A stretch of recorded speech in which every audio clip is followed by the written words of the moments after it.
So we're in my 2018 Audi RS3, and I actually waited quite a while for this car to arrive. I ordered it back in March of this year, and it's October now, so it took a long time, but I'm really glad it's finally here. So we're going to do a review on this car today, and we're going to cover a bunch of different elements of the car. Sometimes when I find you're doing a car review, it could be easier to have a benchmark to compare it to.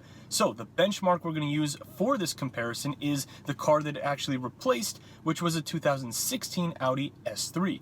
Now, my S3 was modified, and we did almost all the bolt-ons you can do, from sway bars, springs. We had different wheels on the car, catback exhaust, downpipes, ECU, TCU, intake, pretty much like I said, all the bolt-ons other than going to a stage 3 kit. Now, some people may say using a modified car as a benchmark comparison to a completely stock car isn't really a fair or accurate comparison, and I understand that, but I also disagree, and here's why.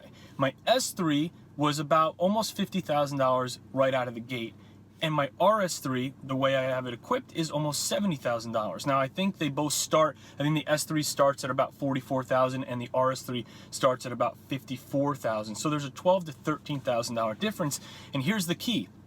You may either be the type of person who has an S3 and you're thinking about upgrading to an RS3 and wondering if it's worth it, or you may be the type of person who's either going to be purchasing an S3 or an RS3, and again, you're wondering if that price difference is going to be worth it or not.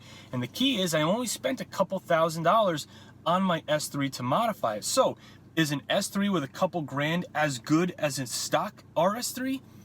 We're going to find out. Now, again, let's just say this right off the bat because I know everyone's going to comment right away. Once the RS3 is modified, completely different story. It's going to be apples to oranges, and of course the RS3 is going to outperform it in probably every way, but it's not modified yet. It's only got a couple hundred miles on it, so let's see how it stacks up against the car that it actually replaced. So let's first cover power, because I'm sure that most people are going to hold that as the most important attribute of the car. Now, the RS3 in stock form comes with 400 horsepower, and my S3 with its bolt-ons on it was just about around 400 horsepower, and the dyno tests would back that up. Now, I want to break up power for the RS3 into two different segments. It might sound a little bit weird, but trust me, this is really important. I want to break it up into the first 50% of the throttle and then the second 50% of the throttle. So the first 50% is you're bringing the throttle down just halfway, and then the second 50% would be from halfway all the way to the floor. So focusing on the first 50% of the throttle in the RS3, I was kind of bummed out. I was kind of disappointed, and the reason for that is the S3, even in OEM form, it just had so much available oomph and power in that first 50% throttle. I mean, you barely had to dig into the throttle at all to get that little surge of power to do what you wanted to do, whether it was pass somebody on a road or get up to speed on the highway or just kind of make a little maneuver one way or another. Very little throttle input was needed to find that power. With the RS3, I'm finding myself needing to really dig in deeper. I don't know if it's the mapping on the TCU, the gears, I don't know if it's a larger turbo spooling. I'm not an engineer. All I can tell you from a consumer point of view, I expected a lot more, a lot quicker, if that makes sense. The S3 really offered a lot more available power with a lot less throttle input. So the first 50% of the throttle on the RS3, don't expect just to feel some little pulls and surges with just a little bit of throttle input. It doesn't really feel that way. Now, some people on the forums and groups are saying you have to break in the car a little more, get closer to 1,000 miles. I'm only at a couple hundred miles right now. Whether the car wakes up after that, I'm not sure. We're going to find out. But unfortunately, the first 50% of the throttle, I would give like 2.5 stars. Now, the second half of the throttle, so if you're halfway in the throttle and going all the way to the floor, that's when the car really comes to life. It pulls a lot harder than my modified S3 at that point.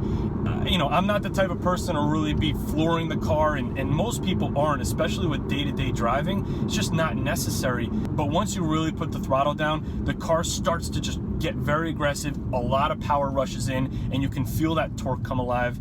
It really does outclass the S3, even in modified form at that point. Now, I haven't actually done a dyno test on this car. I haven't gotten it to a track, but I can tell you from the butt dyno point of view, once you're in that 50% to the 100% of throttle, this car definitely delivers the power. It definitely does not let you down. You just have to dig a little bit deeper to get there. So I would say the second half of the throttle, I would give it a 5 out of 5 stars, especially considering the price point of this car and what else you can get at that price point. So let's talk about suspension. Now, I did go for the Dynamic Plus package on the RS3, which gives me the fixed springs and coils all the way around instead of the adjustable dampers like I had in my S3. That package also comes with ceramic brakes and a couple other things. Now, I can tell you right off the bat, the RS3 with the Dynamic Plus package, the suspension, is already stiffer than my S3 was with the aftermarket springs. It feels very good, it feels very planted, it feels extraordinarily flat.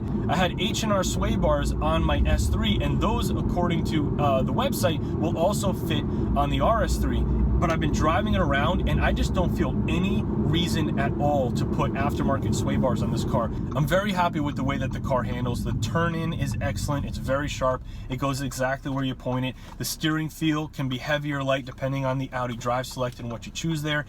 I don't think that there'd be anything to be disappointed about when you move to an RS3 as far as the suspension is concerned. I would give it 4 out of 5 stars. The exterior of the car. Does the exterior differentiate it enough from the S3? Is it aggressive looking enough? I mean, I'm kind of 50-50 on this one. I would definitely say an enthusiast looking at the car is going to know it's an RS3 right away. They're going to know it's something a little bit special.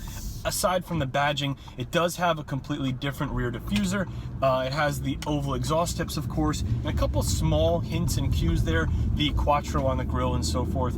I mean, you can't really expect Audi to completely revamp the car from the outside. I mean, one of my other cars is a C5 RS6, and I've always been a big fan of those wide fender flares on RS models, so I wish I would have seen a little bit more of that, but I'm okay with it. I mean, all in all, I'm not looking at the car and wishing it looked different. I got the black optics package, and I feel good about the way that it looks on the outside.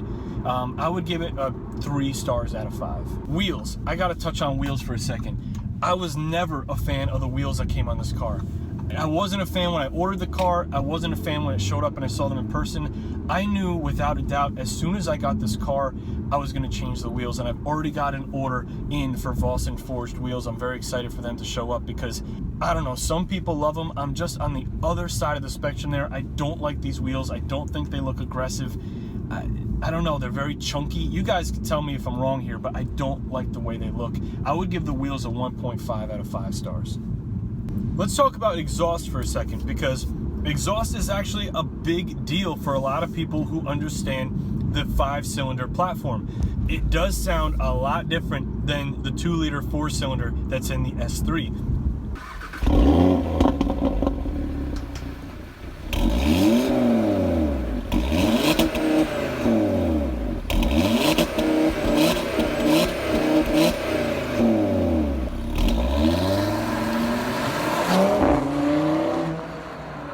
I would say that from a tone point of view, it sounds better than the S3, even with all of the S3's aftermarket exhaust components. It just sounds great. It sounds aggressive. It's got a lot of pops and gurgles in it. It sounds really angry. From a volume point of view, I would say that it's a little bit on the weak side. I expected a little bit more, and maybe that's because of a lot of the teaser videos that came out from the European cars before the car was launched in the US. Maybe it's just the way that it gets picked up on video, but when you're driving it, even if you're driving it with full throttle, even if you're opening those valves up, and obviously my exhaust is in dynamic mode, it just isn't as loud as I expected it to be. And that may be okay for some people. I will definitely be doing an aftermarket exhaust in this car. There's already some downpipes available. That will really open up the sound a little bit. I haven't seen any catback systems that are available yet as far as the midsection all the way back to the rear mufflers, but that's just a matter of time. And there are actually some midsections there that will remove some of those center cats as well. So from a sound and tone point of view, excellent. Volume, a little bit on the weak side. I would give it a 4 out of 5 stars. Interior. I'm not really sure there's much more you can expect from an interior on a car in this price point. It looks great. It feels great from a cockpit point of view. This car does have the virtual cockpit that my 2016 S3 didn't have. I I really like that. I have that on a couple of my other cars, and I kind of prefer it now versus the actual dials. This car also has the CarPlay, which is super helpful, and the Bang & Olufsen stereo system. It's definitely an upgrade versus the interior on the S3 just because of those pieces. But all in all, I'm not really picky on car interiors. A lot of my cars are Audis. I just prefer the way Audi does it. I don't think there's anything that you could be disappointed about on the interior of this car. It really does feel good. I like driving it. I like being inside of it. I would give the interior a 4 out of 5 stars all day.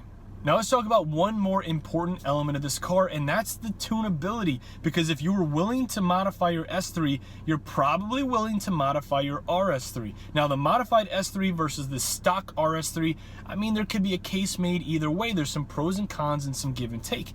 Once you modify that RS3, even with a simple stage 1 ECU tune, the S3 just completely falls off the face of the earth. There's just no comparison at that point at all. And then if you go to maybe stage 2 with a downpipe and even a TCU tune, the RS3 is going to be a complete monster. They're not even going to be in the same class. They're not going to be comparable whatsoever. So the tunability on this car, the opportunity to make it something that the S3 can never be, is a real possibility. And for that reason, I really think that this car is worth the money.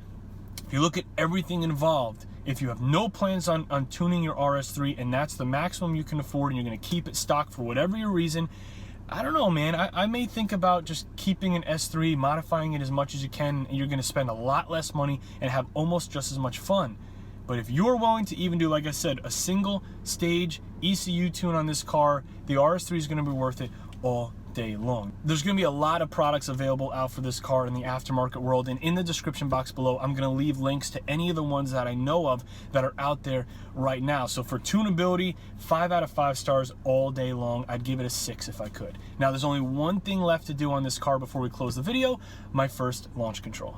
Now launch control should be pretty simple. I'm just going to hit the traction button, put it into the S mode, make sure I'm pointing straight, hold down the brake, mash the throttle, and go. Wow, wow, wow, wow, wow. Yeah. Yeah. Yeah. Yeah. Yeah. I would say that for this price point, I don't know. I can't really think of any other cars that would do that. That would beat that off the line. I mean, there's a lot of cars out there, but for that price point, man, I don't know. I might do that a couple more times, to be honest with you. But yeah, this car is going to be an absolute monster once it's tuned. I'm very, very happy with it. If you guys have any questions, please leave them in the comment section below. I hope you guys enjoyed the video. I'm going to go drive this car around a little bit more and break it in a little bit more, and I will be doing a follow-up review once the car is tuned, because of course it will be tuned. It's Fonzie. I'll see you on the next video.